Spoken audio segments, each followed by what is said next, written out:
uma saudação orante. Vamos iniciar algumas reflexões sobre a moral cristã. Eu quero intitular como Sequela Christi, o seguimento de Cristo. Por quê? Porque o seguir a Cristo é o princípio moral cristão. É o seguimento de Cristo que nos leva a uma adesão à pessoa de Jesus, que é a pedra angular, onde estão apoiados todos os ensinamentos da igreja. A moral cristã é aquilo que se refere aos nossos atos, ao nosso agir. E vamos iniciar na primeira parte do Evangelho de São Mateus, o capítulo 19, do jovem rico, da conversa daquele jovem com o Mestre, com Jesus. E vamos perceber que só Deus é bom. Se queremos agir com bondade, agir corretamente, devemos estar unidos, aderidos a Deus, nosso Senhor, nesse segmento de Cristo. Por que Cristo? Porque Ele é Deus que se fez homem. Essa bondade que se fez homem e, portanto, essa bondade atua na humanidade de Cristo e por isso podemos imitar as ações de Cristo, porque essas ações são humanas. E seguindo Jesus Cristo, vamos ver mais adiante sobre a moral das virtudes. As virtudes que nos une e que faz com que possamos ser outros Cristos.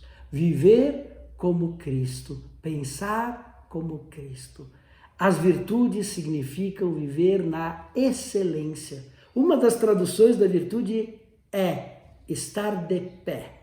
Estar de pé é ter essa segurança, é ter a nossa vida nas nossas mãos, vivê-la intensamente, não só sermos bonzinhos, mas sermos bons como Deus é bom. Viver essa bondade nas nossas ações. Ser virtuosos é buscar a excelência. É como a parábola dos talentos, é buscar render ao máximo.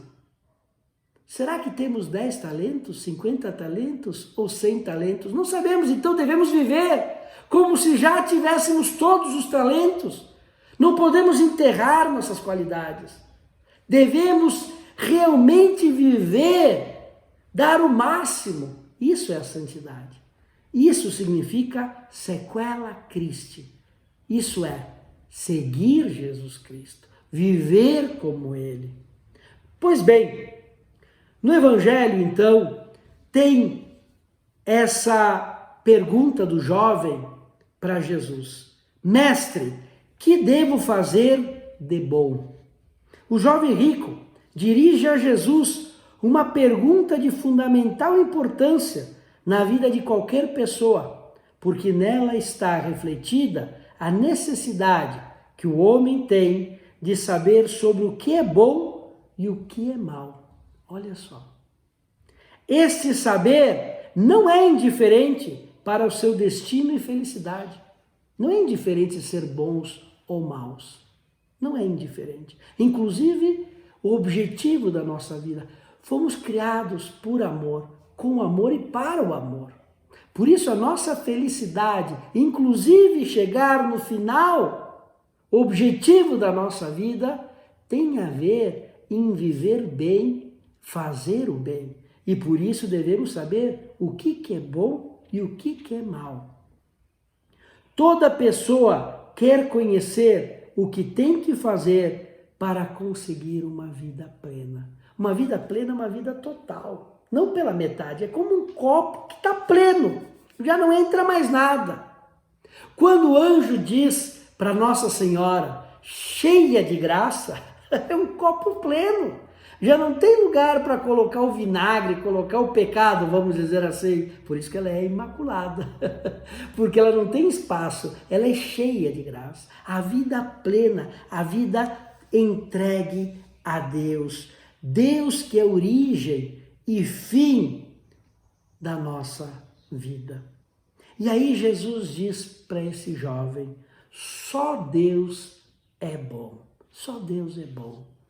Antes de responder ao jovem rico, Jesus quer deixar claro que só Deus pode responder a pergunta sobre o bem, porque Ele é o bem. Né?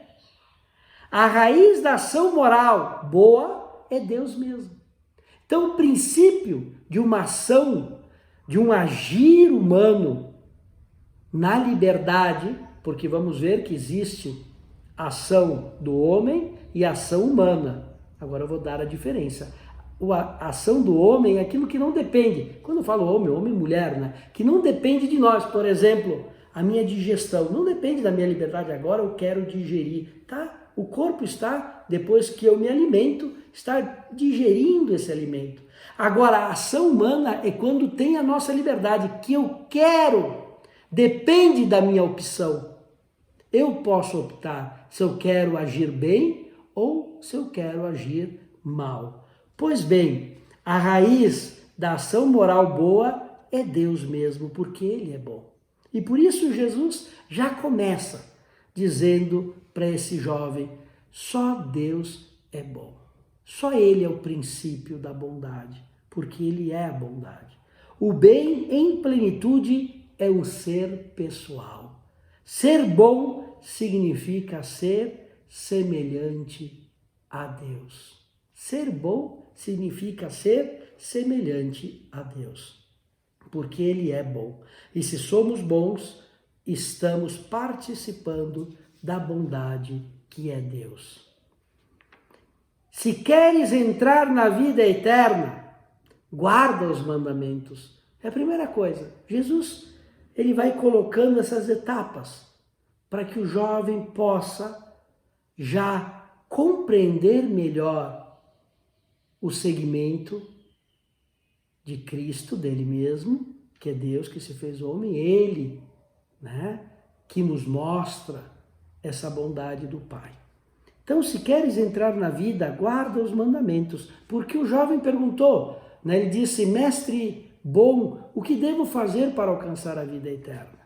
Pois bem, Jesus responde ao jovem, seguindo um caminho pedagógico, que paulatinamente o leva em direção à verdade plena.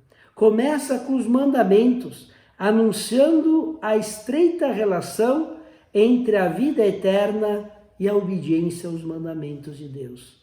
Guardando os mandamentos, a pessoa pode achar o caminho que o levará a ser semelhante a Deus, inclusive se ainda não o conhece. É uma preparação para encontrar-se com a própria bondade e viver em harmonia com o próximo. Esses mandamentos, como lei de vida, são fruto da aliança de Deus com os homens. Esta aliança é a comunhão de vida com Deus.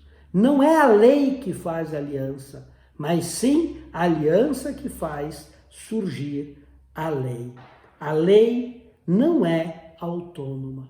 Se vocês lerem o Antigo Testamento, primeiro vem a aliança. Deus faz aliança com o seu povo.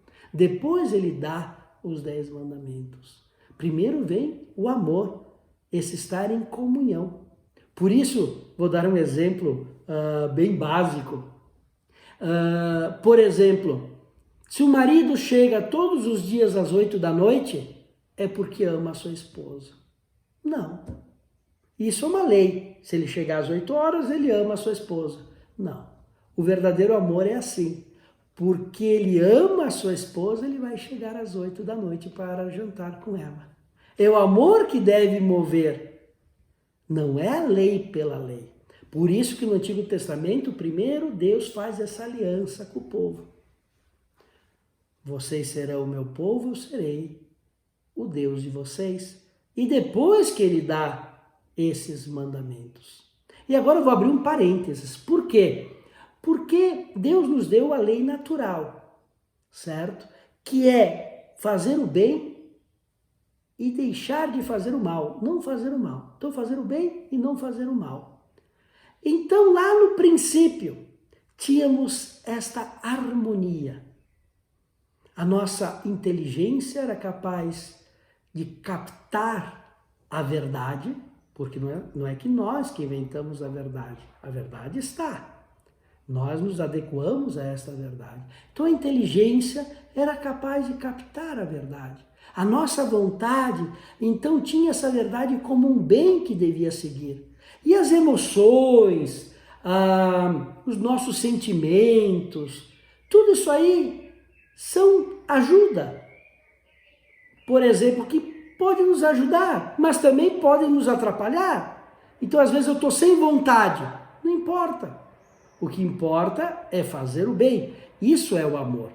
É como, por exemplo, o exemplo de uma criança que está chorando durante a noite. Para a mãe, o melhor é ficar deitada. Ela trabalhou de repente o dia inteiro, está cansada. Então o sentimento, naquele momento a emoção é de cansaço. Mas o amor faz com que ela fique de pé e que vai ajudar o seu filho. Então, isso é amor. O amor não é sentimento. Então, lá no princípio, o ser humano estava equilibrado. Ele não agia pelas emoções. Ele agia de acordo com a verdade. Essa verdade colocada como um bem, com uma vontade firme. Mas depois do pecado original, teve um desequilíbrio. Então já não é mais, a razão já não consegue captar a verdade, ou se capta a verdade, aí a vontade, o sentimento nos levam para um lado, eu já não vou para o lugar que eu quero, eu não faço o bem que eu quero, acabo fazendo o mal que eu não quero. Tem um desequilíbrio na nossa vida. O pecado fez esse desequilíbrio. A vida de virtudes, que veremos mais adiante, é colocar esse equilíbrio de novo na nossa vida. Pois bem, então com essa lei natural, que estava tudo muito óbvio, teve esse desequilíbrio pelo pecado. Depois Deus faz de novo essa aliança e nos dá os mandamentos. O que são os mandamentos? É uma forma, só como aquelas placas na estrada que vão nos mostrando o caminho, que vão nos clareando aquilo que nós mesmos deveríamos chegar, que é fazer o bem. Então Deus nos dá esses mandamentos. Então é um dom para ajudar o homem a descobrir o que deveria e poderia conhecer com a razão e que não a conhece devido a diversas causas, como podem ser a ignorância, o pecado e o ambiente. Esta comunhão de vida e amor é anterior à consequência moral. É justamente do amor que nasce o empenho moral. Não é uma moral da lei, mas sim do amor. Agir por amor. Porque só agir pela lei, a lei pela lei, no final das contas a gente começa a burlar até a lei.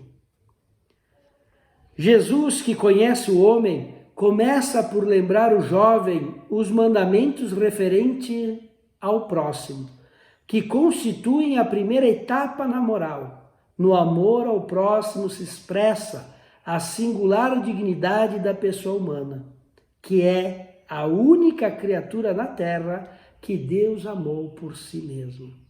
Este amor ao próximo é condição para amar e conhecer a Deus. Amo a Deus, mas odeia seu próximo, é mentiroso, como nos diz São João nas suas cartas.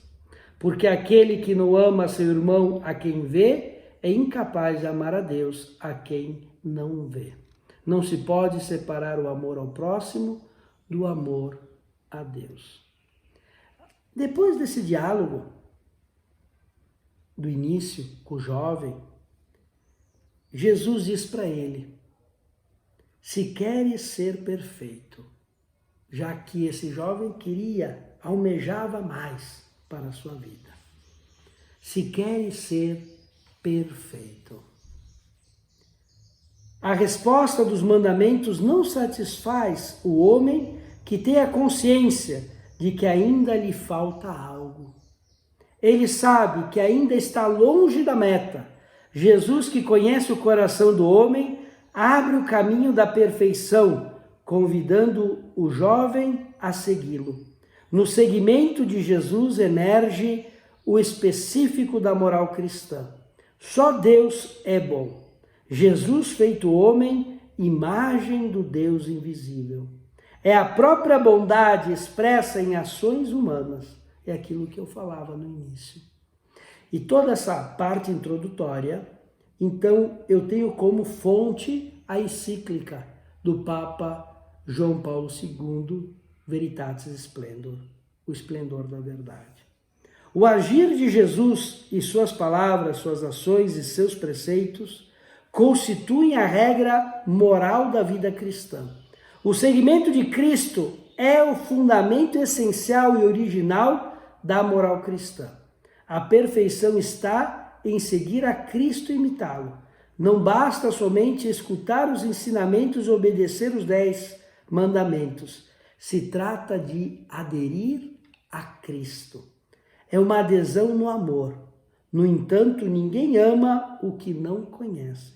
Uma das formas de conhecê-lo é através da carta magna que ele nos deixou, as bem-aventuranças. Elas são um autorretrato de Jesus, uma biografia interior de Jesus.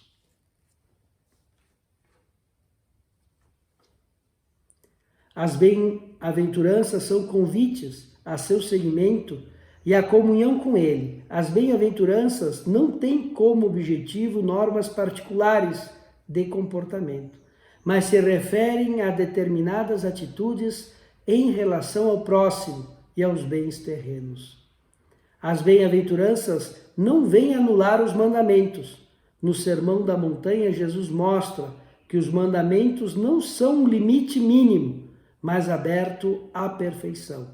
Não basta somente não matar, mas buscar o bem do próximo. Não basta não cometer adultério, mas ser puro de coração. Elas mostram uma perspectiva de perfeição, uma atitude interior que permite empreender o caminho da perfeição. Vivê-la significa imitar o bom mestre, que é o cumprimento vivo da lei, a lei viva e pessoal. Quem diz permanecer nele deve viver como ele viveu. Então, só Deus é bom. Esse Deus se fez homem, Jesus Cristo. Por isso a bondade agora age humanamente. E nós podemos imitar essas ações humanas de Cristo e podemos sim viver nesse segmento, esse seguir Jesus Cristo como plenitude, como caminho de perfeição. Não somos só chamados a sermos criaturas perfeitas de Deus, mas nós somos chamados a sermos filhos em Cristo Jesus. Por isso a moral cristã é o seguimento de Jesus Cristo. Temos a lei natural que Deus colocou no nosso coração, que todo ser humano tem, conhecendo ou não conhecendo a Deus, de buscar a verdade, de querer fazer o bem, mesmo quando faz o mal é porque está querendo fazer o bem. E depois, devido ao pecado original, então, claro que antes do pecado original não é que se fazia o mal, mas com a liberdade. E se optou no orgulho de querer tomar o lugar de Deus. E isso foi uma verdadeira loucura. E viver sem Deus, esse é o grande desequilíbrio. E aí Deus começa esse caminho pedagógico que passa pela lei, pelos 10 mandamentos, depois na plenitude dos tempos em Jesus Cristo, Ele nos mostra as bem-aventuranças, que não é só um cumprimento de uma lei ou uma lei de maneira negativa, não cometerás, não faças isso, mas as bem-aventuranças é buscar. Por isso que as bem-aventuranças é uma autobiografia de Jesus Cristo. Ele mesmo é o bem-aventurado. Então, nos convida a subir mais um degrau, se queres ser perfeito. Então, esta imitação deve ser fruto do amor. Não é somente questão de costume, ou seja, de repetir mecanicamente muitas vezes seu exemplo. Seguir Cristo não é uma imitação exterior, porque afeta o homem em sua interioridade mais profunda. É uma adesão no amor. Portanto, para aquele que ama Cristo, o não roubar não é somente algo que não pode fazer, mas que para ele é impossível realizar. E não somente uma lei imposta desde o exterior para uma boa convivência entre as pessoas. Então, eu não vou roubar porque tem uma lei que me diz para não roubar. É que para mim, como cristão, no segmento de Jesus, é impossível roubar. Não é uma lei exterior, que só para que tenhamos um contrato social e possamos conviver bem. Não. Eu quero ser como Cristo. Se Jesus é humilde, então eu mesmo quero ser humilde. Não basta somente não cometer adultério, mas querer ser puro de coração como Cristo. Jesus se coloca como a medida do amor. Este é o mandamento, que os ameis uns aos outros como eu vos amei. Jesus se coloca. Olha só qual que é a medida. Vamos dizer assim, a régua. A régua é Jesus Cristo. Ele é a medida dos nossos atos. Ora, se eu, Senhor e Mestre, vos lavei os pés, vós deveis também lavar os pés uns aos outros, porque eu vos dei o exemplo, para que, como eu vos fiz, façais vós também. Ele é a régua, ele é a medida. Este, como eu, se repete em outras passagens do Evangelho e indica a medida com a qual Jesus amou e com a que devem amar seus discípulos. O caminho que os 10 mandamentos nos ajudam a encontrar e que as bem-aventuranças nos permitem empreender é o caminho do amor. O amor é o caminho da perfeição e viver no amor é seguir a Cristo, porque Deus é amor e Deus se fez homem. Jesus é amor. Para Deus, tudo é possível. Para Deus, tudo é possível. Também nessa passagem do Evangelho de São Mateus, no capítulo 19, depois que o jovem sai triste, porque ficou pela metade. Poderia ter enchido o copo na água viva que é Jesus. Lembram quando Jesus falou para a samaritana? Eu sou a água viva, água viva. Poderia ter enchido o seu copo, chegado à perfeição, seguir Jesus, mas não. Foi para o outro lado, saiu triste. Em vez de seguir Jesus, seguiu para o outro lado. Então, depois que os apóstolos, Jesus conversou com eles e ele disse que para Deus tudo é possível. A salvação. Quando Pedro pergunta, e ele fala, não, mas para Deus tudo é possível. Então o jovem rico cumpria seus deveres na observância dos mandamentos. No entanto, isto não lhe preenchia. Cristo o fez se dar conta que tinha sede de perfeição, que precisava dar sentido no fazer o bem e fazê-lo com excelência. E vamos ver mais adiante que esse fazer com excelência significa a vida das virtudes, a moral das virtudes. A conclusão do diálogo é amarga. O jovem rico foi embora triste. Quem sabe esta tristeza ele já carregasse dentro de si, inclusive antes de se encontrar com o bom mestre. Ela somente se fez tangível.